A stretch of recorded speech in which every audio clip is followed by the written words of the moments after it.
오늘은 연중 제14주일입니다. 지난 주일인 연중 제13주일 독서와 복음이 부름과 응답이라는 주제였다면 오늘 연중 제14주일의 독서와 복음은 부름에 응답한 이들이 무엇을 어떻게 선포해야 할지에 대해 묵상하도록 우리를 초대합니다. 오늘 일독서인 이사야서 66장의 대목은 선포의 내용, 곧 무엇을 선포해야 하는지에 대한 것입니다. 오늘 일독서 대목은 정말 희망적인 말만 들어있습니다. 기뻐하라, 즐거워하라, 배부르리라, 흡족해지리라, 평화를 강물처럼 영화를 시내처럼 끌어들이리라, 귀여움을 받으리라, 위로를 받으리라, 싱싱해지리라, 그분의 손길이 드러나리라 하는 말들이 계속 이어집니다. 하느님께서 당신 백성에게 장차 어떤 일을 하실지에 대한 예언입니다. 하느님께서는 우리의 잘못을 세세하게 들여다보고 계시다가 어느 순간 그 잘못들을 안갚음하시는 분이 아닙니다. 하느님께서는 죄를 지으며 사는 우리를 징벌하시려고 준비하고 계시는 분이 아니라 죄에 짓눌려 신음하고 죄의 올가미에서 벗어나지 못하는 우리를 구원하시고 정말 우리에게 좋은 것을 주시고자 준비하고 계시는 분입니다. 하느님께서 우리에게 해주시려고 하는 것은 심판하리라, 징벌하리라, 고통 속에서 신음하며 죗값을 치르게 하리라 하시는 것이 아니라 오늘 일독서의 말씀대로 배부르게 하시고 흡족하게 하시고 평화를 강물처럼 영화를 시냇물처럼 풍성하게 끌어들여 주시고 귀여워해 주시고 위로해 주시고 우리가 싱싱하도록 힘을 주시는 것입니다. 그런데 이사야 예언자는 하느님께서 우리를 구원하시는 날이 어떤 날인지는 알려주었지만 어떻게 그 구원에 참여할 수 있는지에 대해서는 확실히 말하고 있지 않습니다. 아직 예수 그리스도께서 오시지 않았기 때문입니다. 우리의 구원은 십자가에 있습니다. 십자가야말로 우리의 유일한 구원입니다. 오늘 이 독서인 갈라티아서의 대목이 십자가에 대해 십자가의 의미에 대해 가르쳐 줍니다. 오늘 이 독서 대목에서 바오로 사도는 그리스도교 가치관의 기준이 바로 십자가임을 말합니다. 그런데 십자가와 세상을 동시에 선택할 수는 없습니다. 오늘 이 독서 대목에서 사도께서는 그리스도의 십자가로 말미암아 내 쪽에서 보면 세상이 십자가에 못 박혔고 세상 쪽에서 보면 내가 십자가에 못 박혔습니다 라고 말씀하시면서 십자가와 세상의 관계를 분명히 합니다. 사도는 이어서 새 창조만이 중요하다고 말합니다.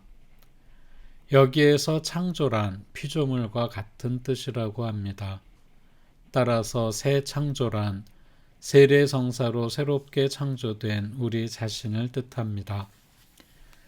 유다교의 정결례와 비슷해 보이는 물로 씻는 예식인 세례가 새로운 창조의 과정으로 격상된 것은 예수 그리스도의 십자가상 죽음과 부활 덕분입니다.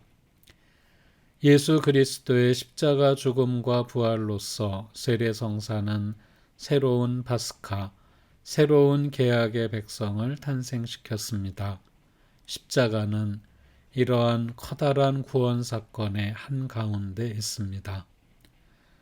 바오로 사도는 사실 할례를 받았느냐 받지 않았느냐는 중요하지 않습니다.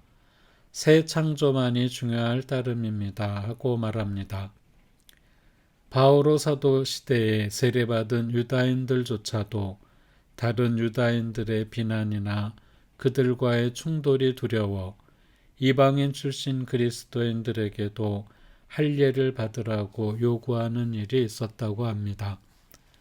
바오로 사도는 할례를 받지 않아 겪게 되는 온갖 불이익과 피해는 중요하지 않다고 말합니다.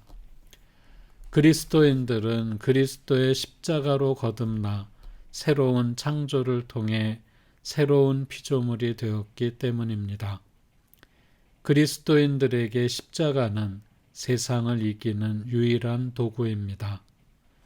오늘 복음에서 예수님께서는 하느님께서 장차 이루실 크신 일, 곧 성자의 십자가로 이루실 구원 업적을 어떻게 선포해야 할지 그 방법에 대해 제자들에게 말씀하십니다.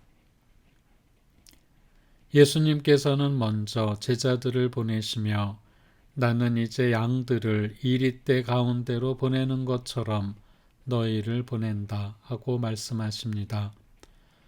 예수님께서는 세상을 그처럼 위험한 곳으로 보시는 것입니다.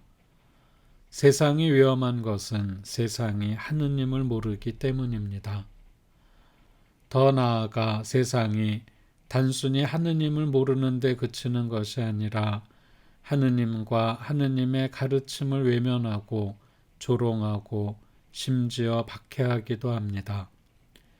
이런 세상을 상대하는 방법으로 예수님께서는 돈주머니도 여행 보따리도 신발도 지니지 말고 길에서 아무에게도 인사하지 말라는 지침을 내리십니다.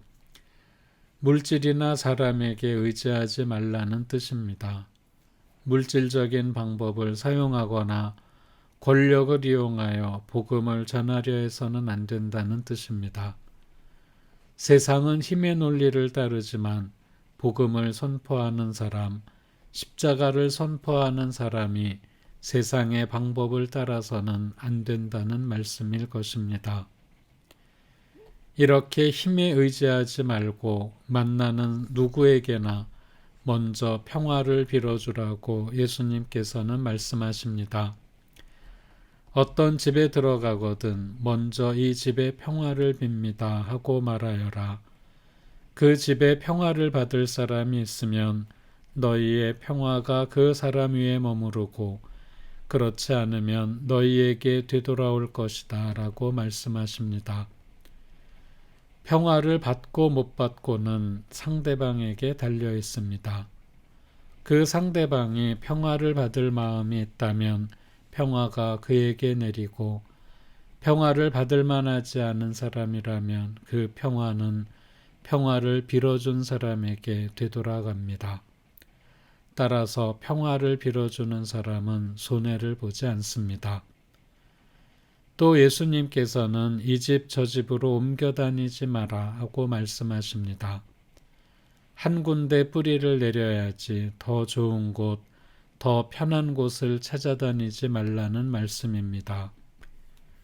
예수님 당시의 스승, 곧 랍비들은 자신이 좀 더 낮게 지낼 수 있는 곳을 찾아 옮겨 다녔다고 합니다. 예수님께서는 그러지 말라고 하십니다. 우리 각자 자신이 지금 있는 곳이 바로 하느님께서 복음을 선포하기를 원하시는 곳입니다. 예수님께서는 또 말씀하시기를 너희를 받아들이면 차려주는 음식을 먹어라 하십니다.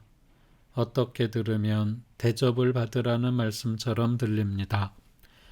그러나 조금 더 생각해 보면 식구라는 우리말이 밥을 함께 먹는 사이라는 뜻인 것처럼 차려주는 음식을 먹어라 하는 말씀은 그 공동체의 일원이 되어라, 그곳의 식구가 되어라 하는 말씀으로 이해하는 것이 더 좋을 것 같습니다.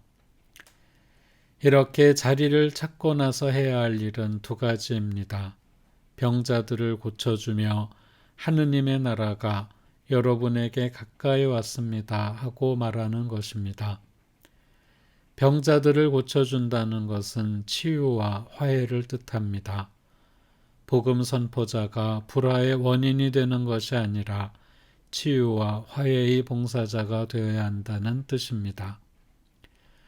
하느님 나라가 가까이 왔다고 말한다는 것은 복음을 들은 사람들이 삶의 방식을 바꾸도록 인도해야 한다는 뜻입니다.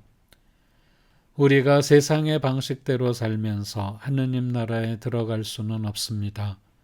만일 우리가 우리의 생활 방식을 바꾸지 않고 하느님 나라에 들어가려고 한다면 그것은 하느님 나라를 우리 입맛에 맞게 바꾸려는 태도라고 할 수 있겠습니다. 우리가 복음에 따라 변하는 것이 아니라 복음을 우리 마음대로 바꾸려는 것이라는 말입니다. 오늘 독서와 복음을 통해 세례성사로 구원을 향해 부름받은 우리가 십자가를 통해 세상에서 죽고 하느님 나라의 삶을 살아가도록 결심하여 우리 주위에 복음과 복음의 능력을 전할 수 있는 은혜를 간절히 청해야겠습니다. 영광이 성부와 성자와 성령께 처음과 같이 이제와 항상 영원히 아멘.